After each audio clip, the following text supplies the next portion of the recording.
Have you ever heard the story of a young man named Ikenna? Oh. Ikenna was one of those boys who came to the city with big dreams and small pockets. He left his village in the east, carrying only a bag of clothes, his mother's prayers, and a heart full of ambition. Lagos welcomed him with noise, chaos, and endless promises. He started life as a mechanic apprentice in a busy workshop. Every morning, he was the first to open the gate and the last to leave. But every night, he lay on his thin mattress, staring at the ceiling, thinking of one thing: money. He would see young men driving cars, wearing gold chains, holding fine girls, and he would whisper to himself, "When will my own time come? I work hard, yet I see nothing." Ikenna's hunger for wealth grew day by day. He wanted to make it fast, like those boys who wore designer clothes and sprayed money at parties. Then one night, everything changed. He was walking home after a long day when a sleek black car stopped beside him.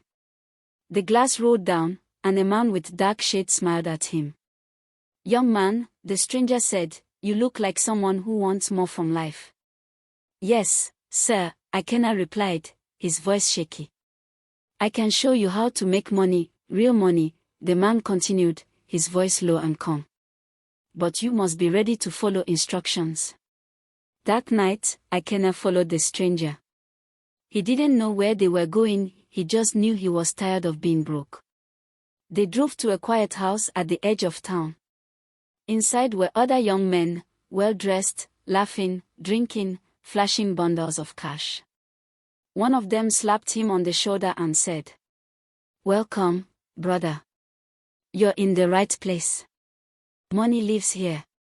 And so began Ikenna's new life. He learned how to deceive people online, how to sweet-talk, lie, and steal through a screen. At first, it felt strange. But when the first alert entered his account, he smiled like a madman. In less than a month, he bought fine clothes, moved into a small apartment, and even sent some money home to his mother. He became one of the big boys. People began to greet him with respect. Girls called him Fine Ikenna the Baller. And each night, as he stared into his mirror, he told himself, "I've made it. This is the life I deserve." But deep inside, he knew something was wrong. Because every night, when the lights went off and the city went quiet, Ikenna couldn't sleep. He began to hear strange whispers, voices calling his name. Sometimes he'd wake up to the sound of children crying in the corner of his room. Other times, shadows moved on the wall though no wind was blowing. He tried to pray, but the more he prayed, the louder the whispers became. Then one morning, he went to the ATM to withdraw money, but the machine said, "Account frozen." He tried again. Same thing. He called the man with the black car, the number didn't exist. He rushed to meet his big boy friends, their apartments were empty. Every one of them had disappeared. That evening, Ikenna sat on the roadside under the rain, holding his empty wallet. The same people who once praised him now pointed and laughed. Even his landlord threw his things out.